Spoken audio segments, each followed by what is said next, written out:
All right, guys. So I ran across this interesting clip of an exchange in Congress between Miss Sheila Lee Jackson, who I believe is a congresswoman from Texas, and Mr. Burgess Owens, who I believe is a congressman from Utah. Now, Miss Jackson is a Democrat and Mr. Owens is a Republican. Now, they're debating the MORE Act, which is essentially a act that I believe is designed to deschedule marijuana, right? And so they're debating that.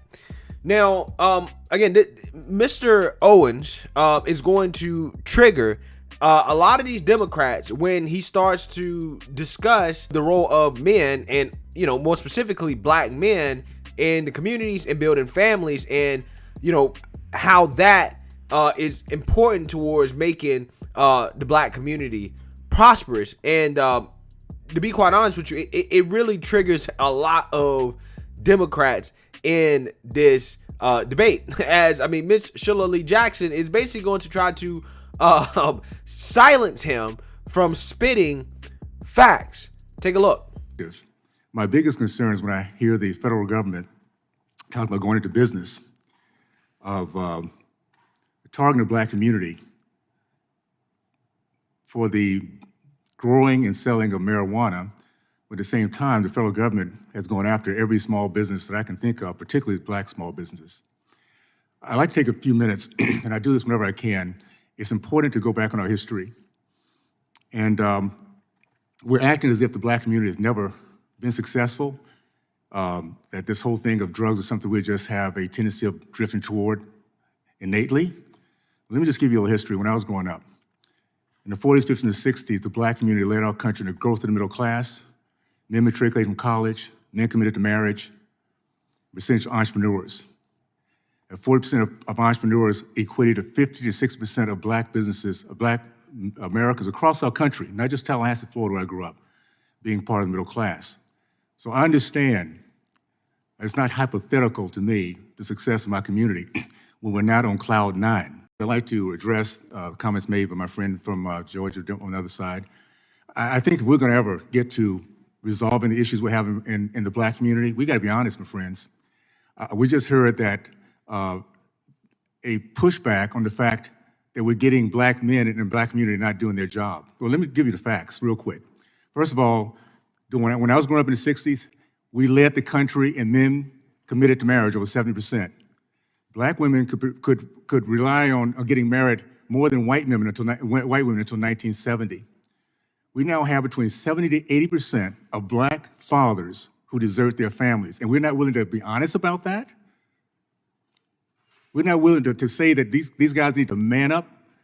Maybe when we start telling, our kids that they're being nothing but whiners, weenies, and wimps if men cannot take care of their own kids, that might be a good start. I reject the words well, of let this me, gentleman. please, let Mr. me, Chairman, I call for order. Reject the words I call of for this gentleman. order. we right now, the facts are in. Mr. Biggs has the time. The facts are in. Facts. Black fathers, 70 to 80% are deserting their families. You talk to these black single women out there and see what they think about this. We sit in this little bubble where we're living the life, we're married, many of us, and we cannot be honest about what's happening in our urban communities. While these kids are growing up with no fathers, Do no we have example. solutions? At the end of the day, there's a reason why our kids are being led toward these options of hopelessness. And for us to sit here in 2021, no, not right now, I'm sorry, let me just finish. To sit here in 2021 and not point out the fact that we have fatherless homes. We have 70 to 80%. These are the facts, my friends. 70 to 80% will not marry the mothers of their children, and instead will probably try to convince them so that to dissolve them from their issues to go and get an abortion. We've lost 20 million black babies over the last 40 years. 40% of my race has been exterminated because we don't have men that'll sit there and say, I'll take care of my kids, I'll protect my child, I'll make sure they grow up and get a good education, I'll make sure they're protected in my home, and not leave it to their mother to do it on their own.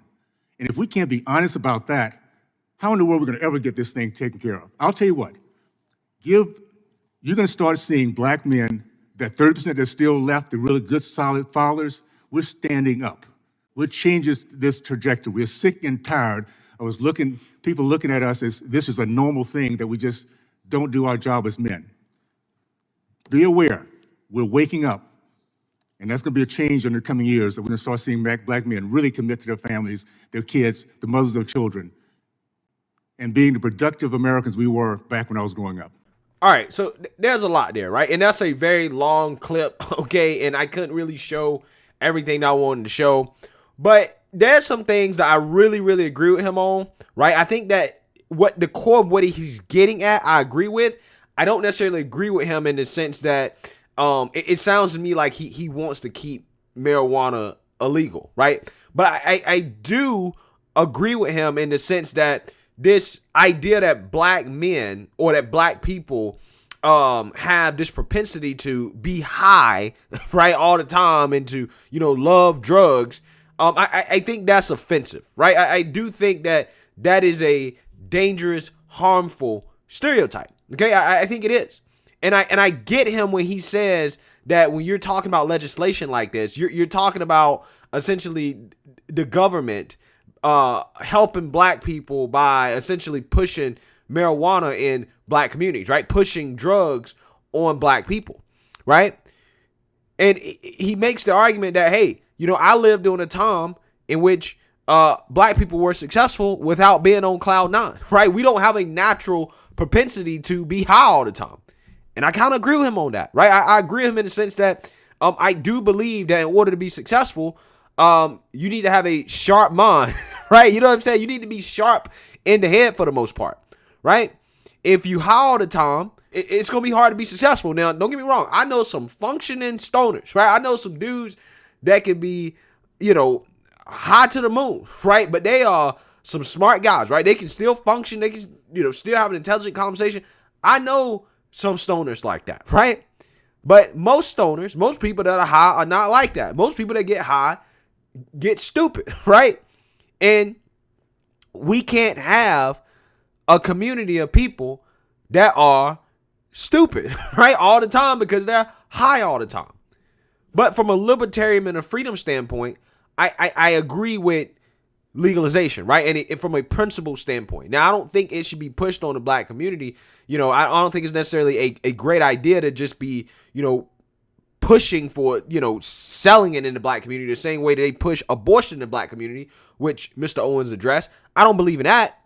But I do believe that, people should have the opportunity if they want to be entrepreneurs in the industry and sell it. That's fine. Right? That's fine. Right? If Big Pharma can make money off pushing drugs on people, why can't, the small guy do that? Right? So again, I disagree with Mr. Owens in regards to his stance on legalization, but I do agree with him in principle in regards to how people talk about the black community. And that leads me to what he's talking about when it comes to the role of men, right? And this is not just about the black community. This is, men in general, right? Because we have a society where 50% of all marriages will end in separation or divorce. We have some of the highest divorce rates in the world. We have a society where people are just not getting married anymore. Home ownership rates are going down, right? Now, they come back up a little bit. But just generally speaking, people are not chasing the American dream anymore. The American dream of being married, having kids, right? White picket fence, right? Send them to a good school, live in a middle-class neighborhood. People aren't doing it anymore, right? That's not something that people are striving for. Because a lot of these people have become dependent on the government. They become drowned out in debt to the government, right? Whether it's going to school, okay, credit cards, things of that nature. All this type of stuff, like Mr. Owens has been alluding to, a lot of it has come from Democrat policies that are designed to allow women to essentially become divorced from their husbands, to not need a man, and to marry the government, right? Which leads to a ton of single mother households where you have a bunch of mothers trying to raise men. And I don't believe that women can raise men. I'm not saying single mothers aren't amazing. There are some single mothers out there that have raised some amazing men. But I don't believe that most of them can do that. And I think that herein lies the issue, right? Why marriage and stability is so important. Okay? The black poverty rate for married couples is below 10%, right? It's comparable to the poverty rate of all other races that are married, right? That's how you solve the problem. A lot of people in the comment section of this video on Twitter was talking about, what is his solutions? What are his solutions? Well, he's telling you his solution. His solution is less dependence on the government and more dependence on yourself, taking responsibility, having men step up to the plate, right? Take some responsibility and marry these women, right? Marry these women, stay with these women, have kids, have children, have strong families, be financially stable. That's how you prevent gang violence. That's how you prevent people from going into drugs, right? That's how you solve a lot of these problems that the government is trying to solve, that the government cannot solve, because it is a cultural issue. It is a societal issue, and it's not specific to the black community. It's everybody, because this is something that's happening across the country. So, you know, I do agree with him to a certain extent on that, right? I agree with him on the fact that they're not actually looking at the core issues. They're trying to figure out, well, how can the government, you know, fix this and that and the other, instead of how can the government get out of the way, right? How can people be less dependent on the government so that, you know, you incentivize people to come together and start families, right? Now, I get it. You know, there's a whole lot more that goes into, you know, men and women being together, because, you know, there's a red pill community out there that doesn't believe that modern women, right, are necessarily worthy of, you know, certain men, right? But at the same time, you know, I think that, you know, me personally as a man, you know, one of the reasons why I'm not married yet is because I want to make sure that I'm financially stable, right? I want to get to a position where, you know, I am mature enough and financially stable enough that when I get ready to get married, I'm doing it one time and one time only, right? Whoever has my kids is the person that I will be with for the rest of my life. And we won't have to worry about finances. We will be financially stable. I can send my kids to whatever school they want to go to, right? So, you know, that's my approach to it, right? And I feel like I'm taking the same approach that, you know, Mr. Owens is kind of advocating for, is men stepping up to the plate and being better. Right? And that way you can kind of have your pick of the litter in terms of the good women out there. Because, I mean, to a certain extent, some of the problems in the black community in regards to women is not that women don't want to marry good men. It's that there's not enough good men out there, right, to marry. A lot of them are locked up in jail because of the drugs, which is, again, why I think that legalization is the right thing to do to help them not get into the system. But at the same time, there's still another key to that, right? There's still another piece of that puzzle. So I think both sides here, right, are correct to a certain extent, in the sense that, yes, we need legalization, but we also need personal responsibility, right? We need both. And, you know, there are Republicans like Matt Gaetz that have got on board with that, right? That have been like, you know, I support the MORE Act. And he's one of the very few Republicans that I think are on the right side of this issue. Again, I think that Mr. Owens here, he has the right idea. I think you need both. I think the problem with Democrats is that they ignore the personal responsibility part of it, because they think that the government can be your daddy, right? That's what they think. I found this debate to be interesting, right? I really did. This is a long session. I wish I could play more of it so you guys can get better context. But Mr. Owens, he spit facts. Right. And every time, you go out there and you start talking about stuff like that, Democrats don't want to hear it. Right. She said, I reject it. I reject this. Yeah, because you don't want to hear the truth. You don't want to hear the truth. They never want to hear the truth. So let me know what you guys think. Make sure you like, comment, and subscribe. Most importantly, share a black conservative perspective. Peace.